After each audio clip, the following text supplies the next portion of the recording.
할렐루야, 반갑습니다. 2021년 3월 29일 월요일입니다. 오늘 한 주간이네요. 이 한 주간 주님의 십자가를 묵상하시고 또 오늘 한 주간 특별 새벽 부흥회도 참석하시면서 은혜 많이 누리시는 복된 한 주간 됐으면 좋겠습니다. 하나님 찬송은 270장입니다. 변치 않는 주님의 사랑과 거룩한 보혈의 공로를 우리 다 찬양을 합시다. 주님을 만나볼 때까지. 예수는 우리를 깨끗게 하시는 주시니 그의 피 우리를 눈보다 더이게 하셨네. 2절 우리를 깨끗게 한 피는 무궁한 생명의 물일세. 생명의 구원을 받은 자 하나님 찬양을 합시다. 3절 주님의 거룩한 보혈을 날마다 입으로 간증해 담대히 싸우며 나가세 천국에 들어갈 때까지. 4절 십자가 단단히 붙잡고 날마다 이기며 나가세 머리에 면류관 쓰고서 주 앞에 찬양할 때까지. 예수는 우리를 깨끗게 하시는 주시니 그의 피 우리를 눈보다 더이게 하셨네. 아멘. 하나님 말씀은 열왕기상 2장 1절부터 4절까지입니다. 다윗이 죽을 날이 임박하매 그의 아들 솔로몬에게 명령하여 이르되 내가 이제 세상 모든 사람이 가는 길로 가게 되었노니 너는 힘써 대장부가 되고 내 하나님 여호와의 명령을 지켜 그 길로 행하여 그 법률과 계명과 율례와 증거를 모세의 율법에 기록된 대로 지키라. 그리하면 네가 무엇을 하든지 어디로 가든지 형통할지라. 여호와께서 내 일에 대하여 말씀하시기를 만일 네 자손들이 그들의 길을 삼가 마음을 다하고 성품을 다하여 진실이 내 앞에서 행하면 이스라엘 왕 위에 오를 사람이 네게서 끊어지지 아니하리라 하신 말씀을 확실히 이루게 하시리라. 아멘. 오늘 말씀 제목은 멘토입니다. 멘토. 기원전 1200년경 고대 그리스 이타카라고 하는 왕국의 오디세우스라고 하는 그러한 왕이 있었습니다. 이 오디세우스가 트로이 전쟁에 출정을 하면서 사랑하는 아들을 친구에게 맡겨요. 가장 친하고 믿을 만한 친구. 그 친구의 이름이 멘토였습니다. 멘토는 오디세우스가 전쟁에서 돌아올 때까지 무려 10여 년 동안이나 그 아들에게 친구가 되기도 하고 상담가가 되어주기도 합니다. 때로는 아버지의 노릇까지도 하지요.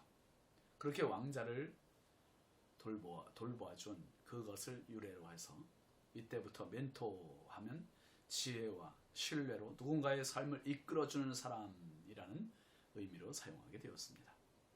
어떤 일을 처음 맡는 사람에게 필요한 것은 도움입니다. 도움. 먼저 한 사람의 도움이 절실한 거죠. 제가 목회를 처음 배울 때 이제 신학생 때는 교육전도사로 교회들을 섬기고 또 학교 졸업하고 나서 십자군 전도대로 2년을 또 여러 교회를 다니면서 섬겼습니다. 그리고 또 이제 부교육자로 전임 사역자로 3년 6개월을 한 교회에서 섬겼습니다. 그런 시간을 지나면서 이 목회를 조금씩 배워갔죠.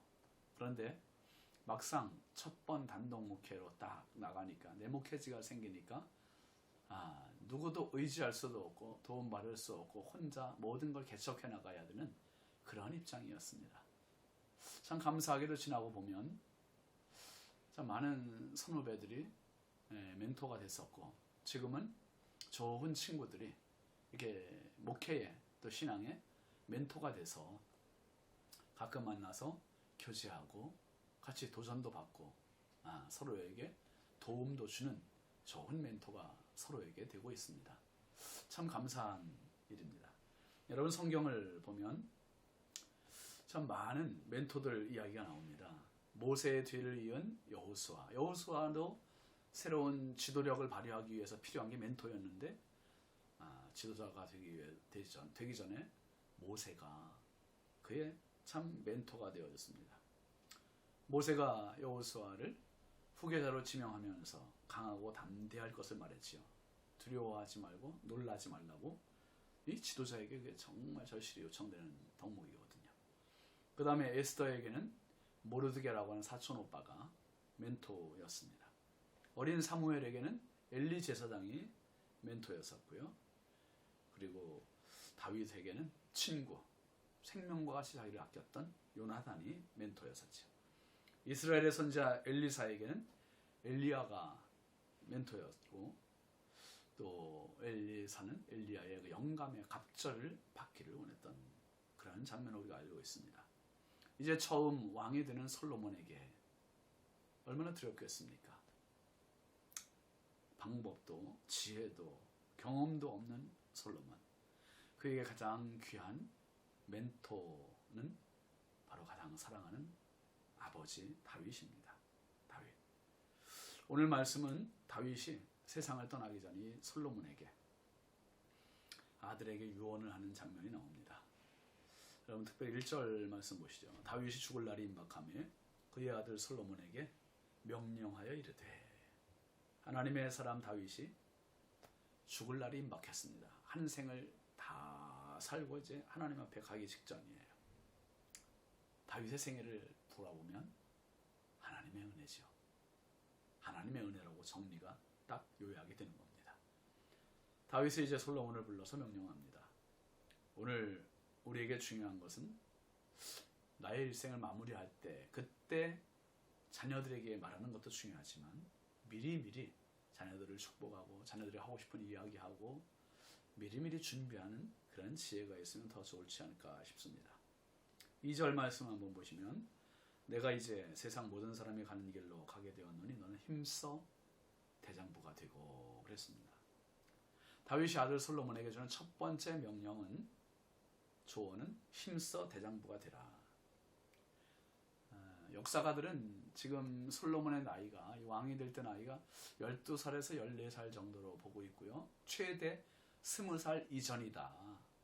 그러니까 어린 나이로 한 나라를 다스리는 그런 직무를 맡게 되니까 이제 다윗이 여러 가지 노파심이 생겼겠죠. 그래서 첫 번째로 주문하는 것이 힘써 대장부가 되라. 대장부가 되는 일에 힘을 쓰라는 거죠. 여기서 대장부는 단순히 어떤 힘이 센 그런 사람을 말하지 않습니다. 용기, 담대함, 담력, 지도력 그런 거 다 포함하고 있는 겁니다.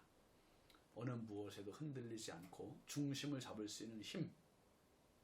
다윗은 그것을 첫 번째로 주문했습니다.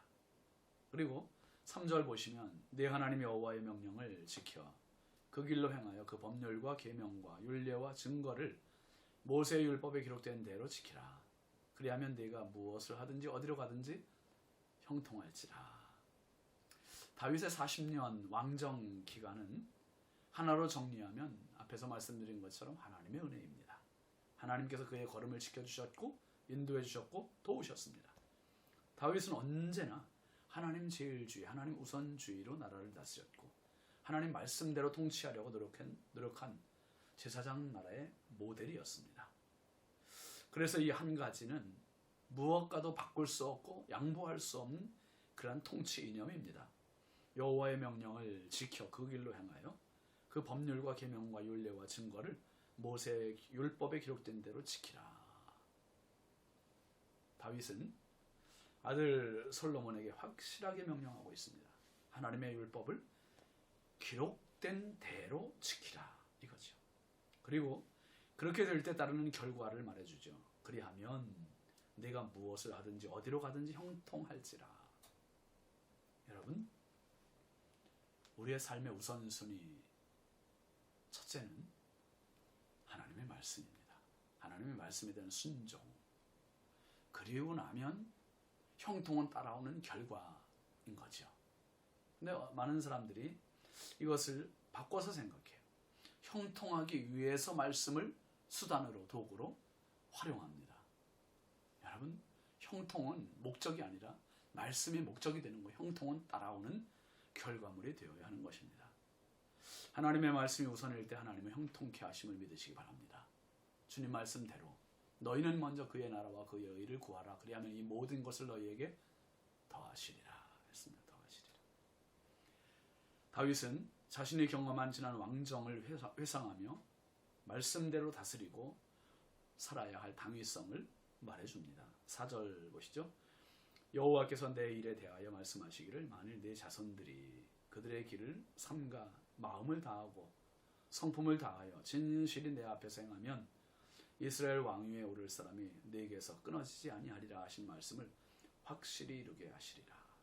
다윗은 하나님의 말씀을 인용하고 있습니다. 하나님께서 내 자손들이 그들의 길을 삼가 마음을 다하고 성품을 다하여 진실이 내 앞에서 행하면 왕위에 오를 사람이 내게서 끊어지지 않으리라. 그 말씀 그대로 확실하게 이루어 주신다는 거예요. 아주 확신에 찬 말입니다. 이것은 앞으로 되어질 일이기도 하지만 다윗 자신이 직접 경험한 일이기 때문에 이 확신을 가지고 말할 수 있는 겁니다. 자신이 직접 경험한 하나님의 말씀, 자신이 지켜온 40년의 왕위를 아들에게 물려주면서 가장 중요한 유언을 하며 멘토로서의 사명을 다하는 다윗의 모습을 보여주는 겁니다. 예수님은 우리가 가야 할 사명을 정확하게 안내해 주셨습니다. 사도행전 1장 8절 말씀, 오직 성령이 너희에게 마시면 너희가 권능을 받고 예루살렘과 유대와 사마리아와 땅끝까지 이르러 내 증인이 되리라 하시니라. 예수님은 성령 충만하라고 우리에게 말씀하고 계시고요. 예루살렘, 유대, 사마리아 땅끝까지 증인 되라고 말씀하고 계시고, 그렇게 살면 이 모든 건 우리에게 채워주시는 은혜가 있습니다. 여러분이 고난주간 지나시면서 십자가의 예수님 깊이 묵상하십시오. 사랑하십시오. 그리고 예수님을 내 인생의 영원한 멘토로 삼으십시오.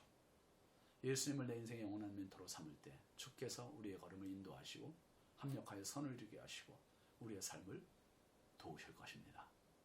하루 또 한 주간 승리하십시오. 기도합니다. 거룩하신 아버지 하나님, 주의 은혜와 사랑을 감사합니다. 두렵고 떨리는 마음으로 왕위에 오른 솔로몬에게 다윗은 영원한 멘토처럼 가장 사랑하는 아들에게 꼭 필요한 유언을 명령하고 있습니다. 힘써 대장부가 되어야 할 것, 하나님의 말씀을 힘써 지키고 그 말씀대로 나라를 다스려야 할 것, 그렇게 할 때 왕위를 영원히 견고하게 하실 그 약속의 말씀을 그대로 전해주었습니다. 하나님, 나에게 영원한 멘토이신 예수님의 말씀대로 사는 저희를 되게 해주시고, 내가 또 다른 사람에게, 그리고 우리 자녀에게 참 바른 말씀의, 은혜의, 믿음의 멘토 역할 하게 하여 주옵소서. 예수님의 이름으로 축복하며 기도합니다. 아멘. 이 한 주간도 주님과 동행하는 은혜의 한 주간 되시기 바랍니다. 감사합니다.